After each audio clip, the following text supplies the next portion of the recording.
All right, everybody, welcome back. Good late morning. Hope you guys are continuing to do well. And we've got plenty more day three defensive tackles to take a look at. And this video is going to start off with a Notre Dame three tech, Rylie Mills. We talked about Howard Cross. Now we're talking about Rylie Mills, 24 years old out of Notre Dame. Another kind of undersized, oddly built three tech, 6'5", 291. That's certainly not normal. Arms are not short, but they're certainly not long. Big board, CBS actually has him going undrafted, but PFF, ESPN have him going in like the fifth. Aggregate actually has him around the sixth, I think. Yeah. So the production's been good last year for a Notre Dame team that actually went to the college football championship game. 7.5 sacks, 9 tackles for loss. Racked up 66 pressures combined over the last 2 years. They're good numbers, man. He's producing. So what can I say about Rylie Mills? His punches land with big pop. He's got some nice moves to shake blockers. I think that there is a little bit of nuance in his ability to come at you with a rush plan. He gives high effort at all times, always working very hard. And he does have a little bit of a bull rush, which you would not expect for a guy of this size at all. He's also good at converting speed to power when allowed to build up some speed. Like when he gets a little bit of a running start, maybe a twist or a stunt or whatever, he's pretty good at being able to convert that speed into power. So he does have a couple different things he can throw at you as a pass rusher, and you saw that last year with his pretty productive season. I still don't know if 6'5", 291 is going to work that well in the NFL. Like it might work in some contexts, but it won't work in a lot. He's not particularly athletic either. We're talking about a more I don't want to say he's just somebody meant to play between the hashes, but for a guy who's 291, you would expect better. You would expect more reactive athleticism, and he just doesn't have it. He also suffered an injury in the college football playoff that we don't totally know where he is on that right now because he didn't return after the injury, so I don't know where he is right now in his recovery, and I don't know where that leaves him. His best fit seems to be maybe as like a 3-4 defensive end, like a 4-eye. So that leaves him with a little bit of an undefined role in a 4-3 defense, something to keep in mind. So there are definitely undersized three techs in this draft that are a lot more appealing, especially after his injury in the playoff. But I can still see this guy having some success. I can't go higher than the fifth round. I might go a little bit higher if it wasn't for the injury. But you combine that with the fact that he might just be a 3-4 end and not much more. And I think I got to go fifth round here.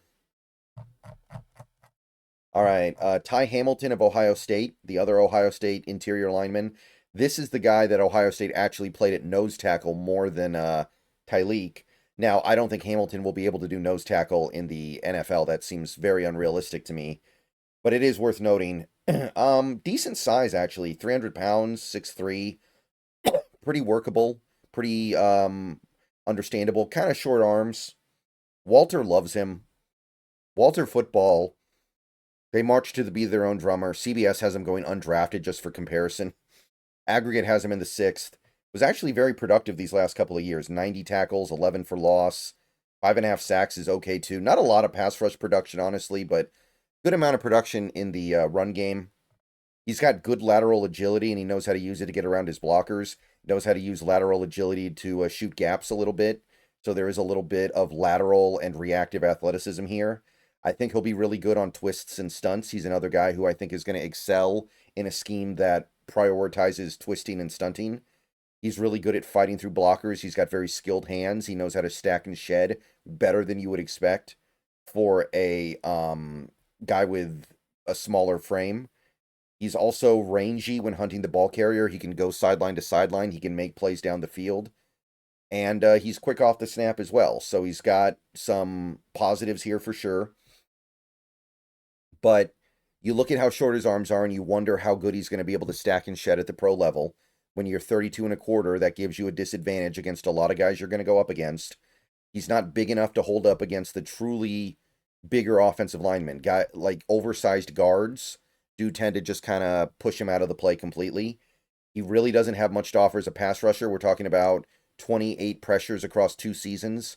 and he played a pretty good amount of football as well. So, like, you're talking about even at the college level, giving you like a one pressure a game on average over the last 2 years. And he doesn't really have a lot of pass rush moves. He does have good hands. He does have some stack and shed. He does have good twisting and stunting, but his actual, like, he doesn't really have like swim moves or spin moves or counters or anything like that. And he still isn't that big, right? He's kind of almost like a tweener between the undersized 3-tech that we've been looking at a lot today. Excuse me. Woo. And the actual full-sized defensive tackle. So he's got something to offer against the run. I think his ability to shoot gaps is commendable, but ultimately he's just kind of forgettable because he doesn't offer enough as a pass rusher. So I'd go 6th round on him. I just don't see anything other than some potential as a run stopper. And even in that capacity, it's more like a gap shooter. So a little bit hard to really balance there. Tim Smith, Alabama, next guy up here. Again, a slightly more traditional 3-tech, 302 pounds, 6'4", 33-inch arms, which is not too bad. Big hands, too.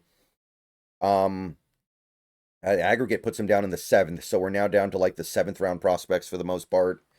Production over the last 2 years has been okay against the run. Very little against the pass, though, so he's very much a one-dimensional early down player. He's good at causing chaos in the trenches right at the snap. He's quick off the snap, launches into contact, launches into his engagement quickly. Pretty good hand usage as well. Knows how to... Excuse me. My bad, guys. Haven't been sleeping too well lately, but does well when engaging with blockers with his hands. He doesn't give up his gap easily. He's not easy to push out of the play. And he's got a fairly effective bull rush. I think that the bull rush with Tim Smith is pretty credible. So he does definitely have some nice things to bring to the table here. There's just no real pass rush ability here. 18 pressures combined over 2 seasons for Alabama. That's not even one pressure a game. Even last year, his best year, 11 pressures for Alabama. That speaks to his lack of pass rush ability. So I don't know if he's going to be able to shed blockers effectively in the NFL. He might end up being kind of like a space-eating 3-tech, and that's often not going to be all that interesting, right? You want a 3-tech that can make some plays most of the time. You want nose tackles that eat space, but this guy's not a nose tackle. He's also pretty slow. He doesn't move very well. He doesn't have the great lateral agility you might want. Just doesn't really have the ability to make plays. So we've definitely gotten to the point of this draft with Tim Smith of these guys that on some level belong in the NFL, but they can't really do that much other than just play and be on the field and do their job on some functional level.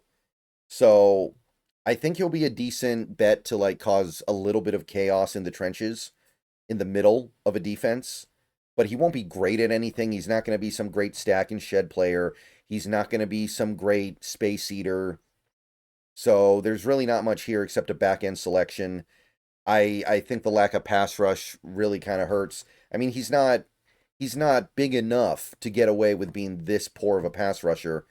I'd go 6th round, and honestly, even that I'm wondering about, like maybe even 7th round on Tim Smith. I could go either way there, but that would be about where we are. At the end of the day, it's all the same. Man, what is wrong with me today? My bad, guys. My bad. But yeah, let's move on here. We got one more guy for this video, Junior Tafuna of the Utah Utes. Junior Tafuna, another more traditionally sized 3-tech, 308 pounds, 6'3.5".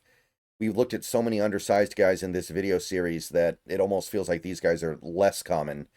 Kind of short arms, not critically so. Big hands, so kind of oddly structured there.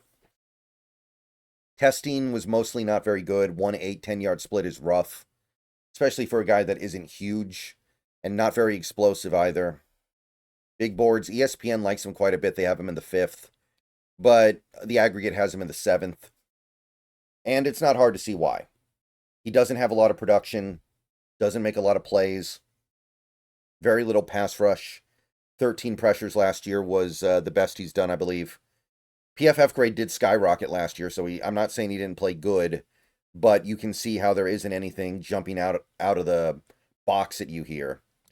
So he's an okay athlete for his size, I guess. I mean, remember, we're grading him on a curve, right? He's available in what may be the 7th round. So for a guy his size available this late in the draft, he's a reasonable athlete. He understands how to get low into contact as well. He understands the leverage game really well, which is always great. He also is somebody that knows how to attack and split double teams, which is valuable.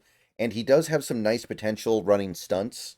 Like I could see him on a team like the Rams, doing a lot of the stuff they're doing with guys like Braden Fisk. I think that might be a workable fit. It's not great, but I think that's probably his best bet in the NFL, honestly. But he's still not a great athlete, so I think even on that front, he's limited. His short arms are going to limit his ability to stack and shed and win engagements and get underneath players' pads. Really not offering anything as a pass rusher. And he's still not big, right? He's 308. That's not big. That's just big compared to some of the stuff we've looked at in this series so far. So, depth 3 tech, little bit of run stuffing, not too much else. Just kind of a player that you look at and nothing really stands out to you. He belongs in the NFL, but not by much. So, 6th round, again, this is another guy that I might even say 7th round. There's just nothing special here. There's nothing that says you have to take this guy. It's just another player that is meant to be in the NFL and maybe not even really get on the field that much. And maybe he'll be another, like a Cameron Young type. Cameron Young, somebody that is in the NFL, but he just doesn't play for one reason or another. All right, that's it for this video. One more DT video coming later, and then there's probably going to be another video later today. Keep an eye out. See you guys soon. Go Hawks. Let me know what you think of this crew.